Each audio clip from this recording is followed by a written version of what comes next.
So I've taken apart the Tote Gote so I can give it a new paint job. So I've been concerned about rust with this thing just because it's so old. And so much of the paint was chipping off. I decided better to just go at it and get it down to the metal as much as I can. So it actually hasn't been that hard to get off. What I've been doing mostly, almost all the paint is off. All I used was actually just a file. Instead of filing it off, I use the edge of the file to just scrape it off like that. And it's taken almost all the paint off just by doing that. And the only thing is that it's hard to get in the joints, and so I can use sandpaper to clean up a little bit. But I actually just brought in the wire brush, which I haven't used yet today. But yeah, it's just using the file to scrape it off. And this is an old, dull file, but it's been really effective. It's been hardly any work to take off all this paint. Of course, I don't usually do it in here. I usually do it outside. The paint that's on the floor in here is literally just what's fallen off that didn't get blown off by the leaf blower. So I've also painted the engine.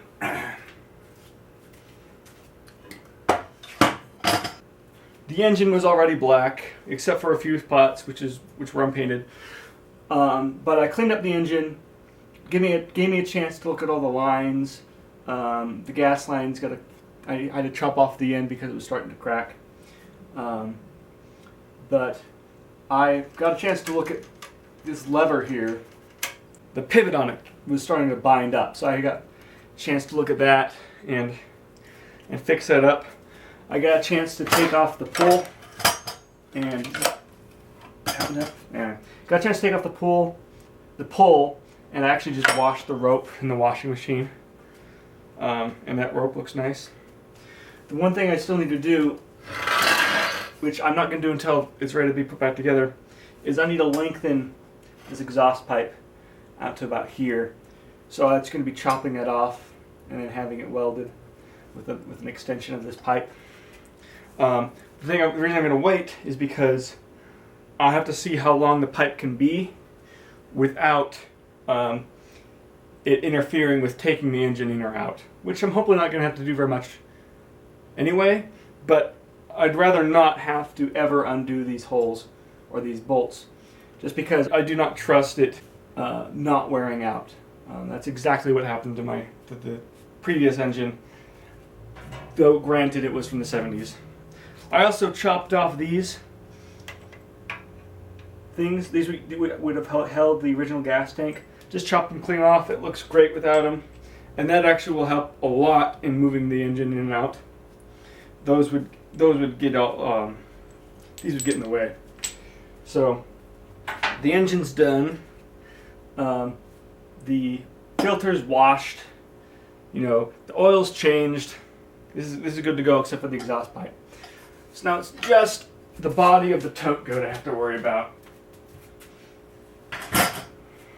Before, I had a bunch of stuff that was held on with screws. For instance, this thing. And I think I'm just going to weld it all on.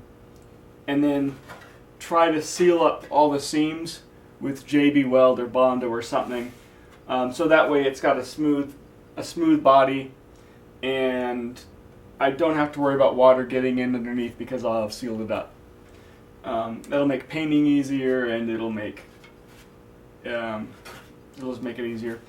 It'll be harder to take this off, but hopefully I won't be doing that in the future. The other thing I've done is I've taken apart the suspension, and that's what all this is. The suspension, it was crimped on at the end of the forks, so I know for a fact that I'm the first one to have opened it up since it was manufactured, and so that means that it was full of 50-year-old grease, which was really interesting. Really weird grease. So inside the fork, I found this, this, and this, which means the spring actually broke. And I've got the other spring inside, which is not broken.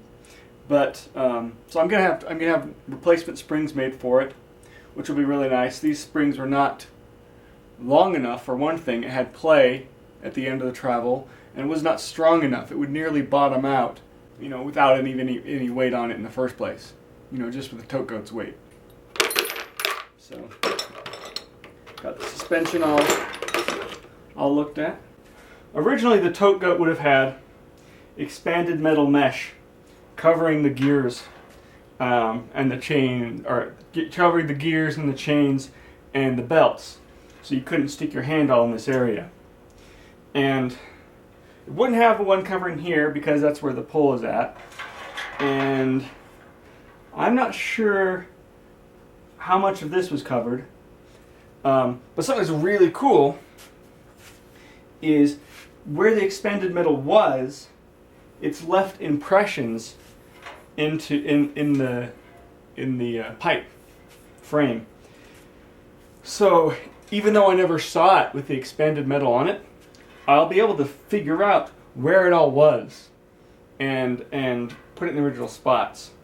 And I want to put it on expanded metal not because that's the way it originally was, but because it was originally there for a pretty good reason. I'd like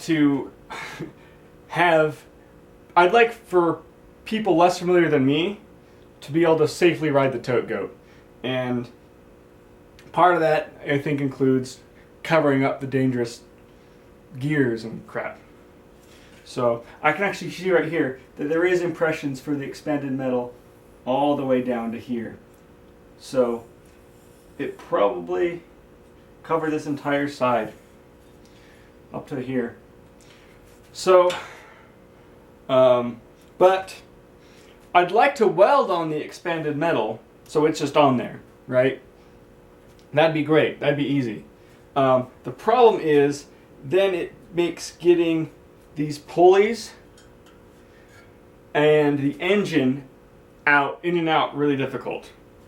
I might be able to do it, and I'll play around with it, but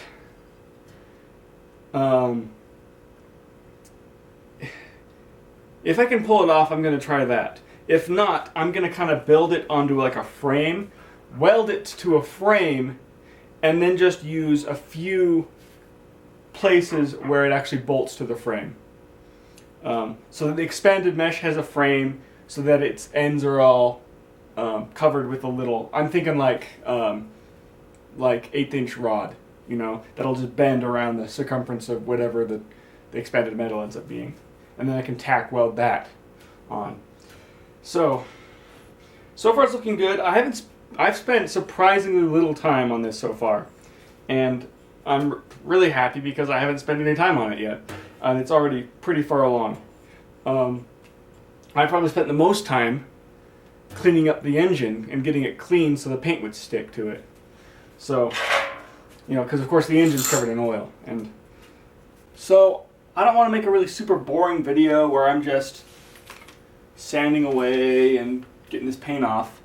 But I'll probably do some progress updates, you know, when more interesting stuff is going on, like maybe when I'm putting it back together or some welding's happening. But just for sanding and removing paint, no reason to film that. But I'll for sure do an update when it's all coming together, and it'll be pretty cool. Really like the Tote Gote. For those of you who don't know much about Tote Gotes, they were made in the 60s down in Provo, and they were originally made for like hunting and stuff. So like if you look up pamphlets for it, they'll have like you could buy like a gun holster for your rifle that would hang on the front fork. So you hang your rifle down here and pull your rifle out. And in pamphlets you can find pictures where they've got a deer strapped on the back of this thing, and it's pretty ridiculous, but they were pretty cool. Definitely definitely really interesting. If you were curious as to which color I was going to be painting this, well, I've already got the paint. It's orange. I've bought some specialty farm equipment Rust-Oleum, which I'm not sure if that just means it's OEM colors or if it's like super grade paint. I think it's like a combination of the two. It's like super robust paint that also is OEM matched colors for farm equipment. But yeah, so I'm going to go back to orange. Really like the orange. Interestingly though, I'm finding out the original color of the paint was more like a red. But we're sticking with orange. The one other big change I wanted to make was to the seat. This vinyl seat just isn't cutting it anymore. In fact, you can see it's covered with duct tape because the vinyl is just so beat up. And even the plywood's getting beat up because this thing spent too much time outside, which it's not going to do anymore. It's staying inside now. But what I want to do is I'd like to get a real leather seat for this thing. Nice leather. Well, maybe not super nice, but you know, nicer than this. But I don't want to spend any money. So what I'm actually going to do is I'm going to check the classifieds for like free sofas or, you know, abandoned sofa cushions and see if I can find a black leather sofa cushion or arm or something that I can really easily turn into a seat. And that'll be great because that should have the padding and the leather, and all I'll need to supply is the wood and some sewing. But if I'm able to pull that off, it'll be really sweet because the seat is probably the jankiest thing of all in this thing. And that's saying a lot. So anyway, I'll make an update when there's more to show. But at the moment, there's not that much to show. So alright then, the Tote Gote. It's being remade. Over and out.